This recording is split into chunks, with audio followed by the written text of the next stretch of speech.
Hello વિદ્યાર્થી મિત્રો, તો કેમ છો? મજામાં? તો ટ્રેન યોર બ્રેઇન ચેનલમાં તમારું સ્વાગત છે. તો આ વિડીયોમાં આપણે બીએસસી નર્સિંગની ગુજરાતમાં આવેલી ગવર્મેન્ટ એટલે કે સરકારી કોલેજનું કટ ઓફ જોવાના છીએ.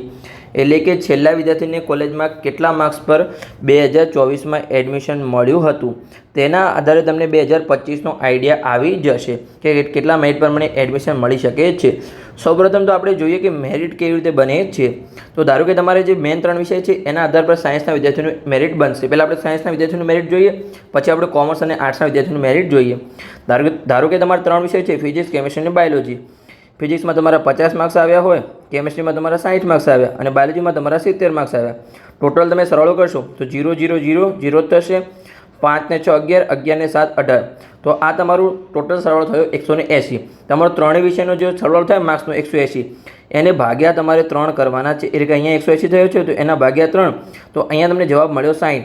તો આ તમારું થઈ ગયું મેરિટ, કે 60 તમારું મેરિટ બન્યું છે. આટલા મેરિટ પર તમને આગળ જે પણ કોલેજમાં એડમિશન મળવા પાત્ર છે એ મળશે. તમારા અહીંયા કોઈ પ્રેક્ટિકલના કે કોઈ બીજા વિષયના ઇંગ્લિશ, સંસ્કૃત હોય, કમ્પ્યુટર એવા કોઈ પણ વિષયના માર્ક્સ ગણાશે નહીં. મેથ્સના વિદ્યાર્થીઓ અહીંયા બાયોલોજીની જગ્યાએ મેથ્સ આવશે અને કોમર્સ અને આર્ટ્સના વિદ્યાર્થીઓ હોય એમને બધા જ વિષય જે હોય ટોટલ એમના રિઝલ્ટમાં એના ટકાવારી ગણાશે. અને સાયન્સના વિદ્યાર્થીઓને મેન 3 વિષયના ટકાવારી ગણાશે. કે અહીંયા 3 વિષયનો ટોટલ કરી સરવાળો કર્યો, ભાગ્યા 3 કરશું, જે પણ તમારા માર્ક્સ આવે અહીંયા તમારું મેરિટ બનશે. હવે આપણે તમને મેરિટની ખબર પડી ગઈ છે કેમ કે 2025નું બોર્ડની પરીક્ષાનું રિઝલ્ટ આવી ગયું છે. તો હવે આપણે જોઈએ કે કઈ કોલેજમાં કેટલા માર્ક્સ પર તમને એડમિશન મળવાના ચાન્સ છે. તો ચાલો આપણે જોઈએ.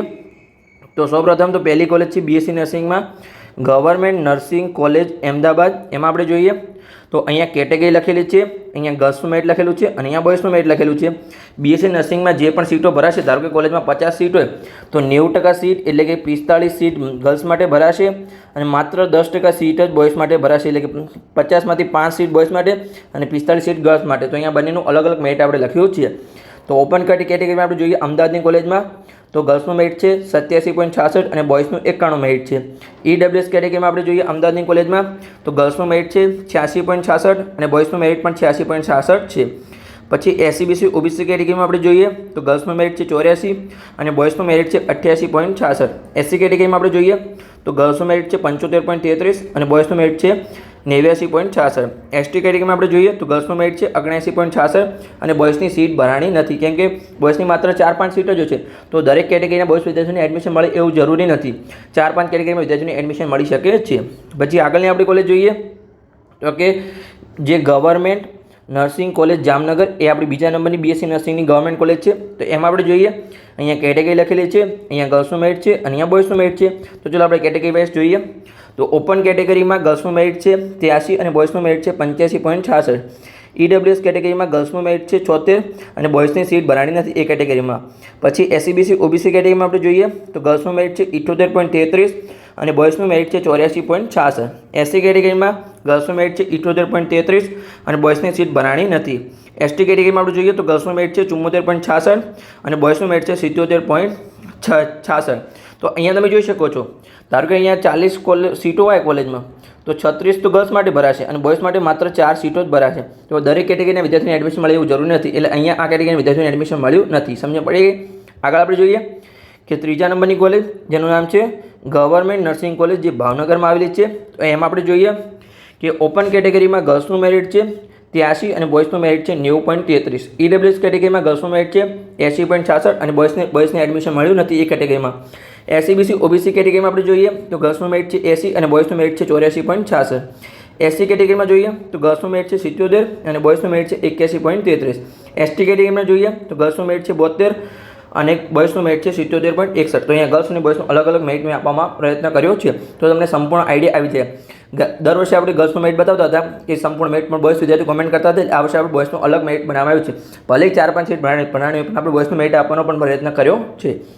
તો આગળની કોલેજ આપણે જોઈએ એની પહેલાં અહીંયા તમને વોટ્સઅપ ગ્રુપની લિંક મળી જશે જેમાં પેરામેડિકલની સંપૂર્ણ એડમિશન પ્રક્રિયા તમને સમજાવવામાં આવશે. ત્યાં બધી જ અપડેટ આપવામાં આવશે કેમ કે આપણે બધા ટોપિક પર વિડીયો બનાવી શકીએ નહીં. એટલે જે પણ અપડેટ તમારી ચૂક ના થાય એટલે તમે એ વોટ્સઅપ ગ્રુપમાં જોડાઈ શકો છો. દરેક તમને અપડેટ મળશે. હવે વોટ્સઅપ ગ્રુપની લિંક તમને ક્યાં મળશે?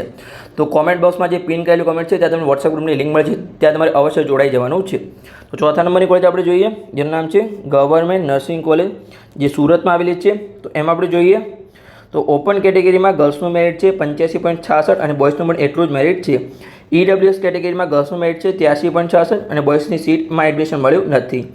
એસસીબીસી ઓબીસી કેટેગરીમાં જોઈએ તો ગર્લ્સનું મેરિટ છે 82 અને બોયઝનું મેરિટ છે 84.33. એસસી કેટેગરીમાં આપણે જોઈએ તો ગર્લ્સનું મેરિટ છે 76.33 અને બોયઝનું મેરિટ છે 82.66. એસટી કેટેગરીમાં જોઈએ તો ગર્લ્સનું મેરિટ છે 77.33 અને બોયઝનું મેરિટ છે 77.66. તો તમે અહીંયા મેરિટ જોઈ શકો છો. આગળ મેં સૌપ્રથમ વિડીયોની શરૂઆતમાં બતાવ્યું છે કેવી રીતે મેરિટ બને છે, તમારે ખાસ જોઈ લેવાનું છે. 5મા નંબરની કોલેજ જોઈએ આપણે, જેનું નામ છે ગવર્મેન્ટ નર્સિંગ કોલેજ, જે સિદ્ધપુરમાં આવેલી છે. તો એના આપણે કટઅપ જોઈએ તો ઓપન કેટેગરીમાં ગર્લ્સનું મેરિટ છે 80.66 અને બોયઝનું મેરિટ છે 84. ઈડબ્લ્યુએસ કેટેગરીમાં ગર્લ્સનું મેરિટ છે 78.33 અને બોયઝનું મેરિટ છે 83.33. એસસીબીસી ઓબીસી કેટેગરીમાં ગર્લ્સનું મેરિટ છે 79 અને બોયઝનું મેરિટ છે 82. એસસી કેટેગરીમાં ગર્લ્સનું મેરિટ છે 76 અને બોયઝને એ કેટેગરીમાં એડમિશન મળ્યું નથી. એસટી કેટેગરીમાં આપણે જોઈએ તો ગર્લ્સનું મેરિટ છે 75.66 અને બોયઝનું મેરિટ છે 77.33. તો આગળની કોલેજ આપણે જોઈએ 6ઠા નંબરની કોલેજ, જેનું નામ છે ગવર્મેન્ટ નર્સિંગ કોલેજ, વડોદરામાં આવેલ છે. એની પહેલાં હજુ તમે આ ચેનલને સબસ્ક્રાઈબ ના કરી તો સબસ્ક્રાઈબ કરી શકો છો. એ ગુજરાતની એકમાત્ર ચેનલ છે જે તમને સંપૂર્ણ મેડિકલ હોય, પેરામેડિકલ હોય, એગ્રીકલ્ચર હોય, વેટેનરી હોય, સંપૂર્ણ ધોરણ 12 પછીની દરેક તમને એડમિશન પ્રક્રિયા સમજાવશે. તો તમારી ચેનલ અવશ્ય સબસ્ક્રાઈબ કરવી જોઈએ. તો આપણે 6ઠા નંબરની વડોદરાની કોલેજમાં કટઓફ જોઈએ તો ઓપન કેટેગરીમાં ગર્લ્સનું મેરિટ છે 83.33 અને બોયઝનું મેરિટ છે 88. ઈડબ્લ્યુએસ કેટેગરીમાં ગર્લ્સનું મેરિટ છે 81 અને બોયઝનું મેરિટ છે 76. એસસીબીસી ઓબીસી કેટેગરીમાં ગર્લ્સનું મેરિટ છે 80.33 અને બોયઝનું મેરિટ છે 84.33. એસસી કેટેગરીમાં ગર્લ્સનું મેરિટ છે 74.66 અને બોયઝને એ કેટેગરીમાં એડમિશન મળ્યું નથી. એસટી કેટેગરીમાં ગર્લ્સનું મેરિટ છે 76 અને બોયઝનું મેરિટ છે 78.33. અહીંયા કેમ 0.33 આવે છે? કેમ કે જે પણ માર્ક્સ આવેલા હોય તમારા 3 વિષયમાં ફિઝિક્સ, કેમેસ્ટ્રી, બાયોલોજી, એને ભાગ્યા 3 કરેલા હોય અને અહીંયા 0.33 માર્ક્સ આવ્યા છે. સમજ પડી ગઈ? અને જે દરેક કોલેજમાં ગર્લ્સને 90% સીટમાં ગર્લ્સને એડમિશન મળે છે, માત્ર 10% સીટમાં બોયઝને એડમિશન મળે છે. ધારો કે 40 સીટ હોય તો 36 ગર્લ્સને એડમિશન મળશે અને 4 સીટમાં બોયઝને એડમિશન મળશે. એ તમારે ખાસ ધ્યાન રાખવાનું છે. આગળની કોલેજ આપણે જોઈએ 7મા નંબરની. આ માત્ર ગવર્મેન્ટ કોલેજમાં છે. પ્રાઇવેટ કોલેજમાં કંઈ પણ તમને એડમિશન આપી શકે, પણ ગવર્મેન્ટ કોલેજનો ક્રાઇટેરિયા છે 90% ગર્લ્સને એડમિશન આપવું જરૂરી છે. બોયઝને 10% એડમિશન આપવાનું છે ખાલી. એ ક્રાઇટેરિયા ખાસ ધ્યાન રાખજો. પ્રાઇવેટમાં પછી સીટો ખાલી તો બોયઝને 50% બોયઝ હોય, 50% ગર્લ્સ હોય એ હોઈ શકે છે, પણ ગવર્મેન્ટમાં તો 90% ગર્લ્સ હશે અને 10% જ બોયઝ હશે. આગળની કોલેજ આપણે જોઈએ તો કે 7મા નંબરની કોલેજ છે, જેનું નામ છે ગવર્મેન્ટ નર્સિંગ કોલેજ ધારપુર. એમાં આપણે જોઈએ તો અહીંયા ઓપન કેટેગરીમાં ગર્લ્સનું મેરિટ છે 82.66 અને બોયઝનું મેરિટ છે 84. ઈડબ્લ્યુએસ કેટેગરીમાં ગર્લ્સનું મેરિટ જોઈએ તો 80.66 અને બોયઝનું મેરિટ છે 83.66. એસસીબીસી ઓબીસી કેટેગરીમાં જોઈએ તો ગર્લ્સનું મેરિટ છે 78.66 અને બોયઝનું મેરિટ છે 82. એસસી કેટેગરીમાં જોઈએ તો ગર્લ્સનું મેરિટ છે 75.33 અને બોયઝને એડમિશન મળી નથી, કેમ કે સીટો માત્ર 4-5 સીટો હોય છે કોલેજમાં. તો દરેક કેટેગરીના બોયઝ વિદ્યાર્થીને એડમિશન મળે એવું જરૂરી નથી. પછી એસટી કેટેગરીમાં ગર્લ્સનું મેરિટ છે 75 અને બોયઝનું મેરિટ છે નહીં. આગળ આપણે જોઈએ 8મા નંબરની કોલેજ, જેનું નામ છે ગવર્મેન્ટ નર્સિંગ કોલેજ રાજકોટ. એની પહેલાં આપણે ફી અને સીટનો વિડીયો લાવવાના છીએ, તો તમારી ચેનલને અવશ્ય સબસ્ક્રાઈબ કરી જોઈએ, કેમ કે સંપૂર્ણ પેરામેડિકલ એડમિશન પ્રક્રિયા ચેનલ પર સમજાવવાના છીએ. દરેક માહિતી જે પણ અપડેટ આવશે આપણે આ ચેનલ પર આપવાનો પ્રયત્ન કરીશું. તો તમે ચેનલને અવશ્ય સબસ્ક્રાઈબ કરી લો. તો આપણે કટઓફ જોઈએ તો ઓપન કેટેગરીમાં ગર્લ્સનું મેરિટ છે 81.33 અને બોયઝનું મેરિટ છે 84.33. ઈડબ્લ્યુએસ કેટેગરીમાં ગર્લ્સનું મેરિટ છે 78.33 અને બોયઝનું મેરિટ અહીંયા છે નહીં, કેમ કે એડમિશન મળ્યું નથી. એસસીબીસી ઓબીસી કેટેગરીમાં ગર્લ્સનું મેરિટ છે 78.33 અને બોયઝનું મેરિટ છે 82.66. એસટી કેટેગરીમાં આપણે જોઈએ તો ગર્લ્સનું મેરિટ છે 79 અને બોયઝનું મેરિટ નથી. એસટી કેટેગરીમાં આપણે જોઈએ તો ગર્લ્સનું મેરિટ છે 74.16 અને બોયઝનું મેરિટ છે 76.33. અને જો તમારે પેડ કાઉન્સેલિંગમાં જોડાવવું હોય તો તમે નીચે આપેલ નંબર પર મેસેજ કરી શકો છો 85 11 51 55 42. આ જે પેડ કાઉન્સેલિંગ માટે નંબર છે, માત્ર તમારે વોટ્સઅપ પર મેસેજ કરવાનો છે. આ નંબર પર તમારે કોઈ કોલ કરવાનો નથી. તમારે પેડ કાઉન્સેલિંગની દરેક ડિટેલ તમને મળી જશે. પેડ કાઉન્સેલિંગ શું છે તો તમને એક વોટ્સઅપ ગ્રુપમાં જોડવામાં આવશે, જ્યાં તમને સંપૂર્ણ ડિટેલ આપવામાં આવશે. પછી તમને દરેક માહિતી આપવામાં આવશે. તમારે જે પણ એડમિશન પ્રક્રિયાને લગતી હોય, તમારો કોઈ પણ પ્રશ્ન તમે પેડ કાઉન્સેલિંગમાં પૂછી શકો છો. પણ પેડ કાઉન્સેલિંગ ફ્રી નથી, એના માટે કેટલીક ફી રાખવામાં આવી છે, જે તમે વોટ્સઅપ પર મેસેજ કરશો ત્યારે તમને જાણવા આવશે. તો બસ આવા જ વિડીયો માટે ચેનલને સબસ્ક્રાઈબ કરો અને તમારા મિત્રોને વિડીયો શેર કરો.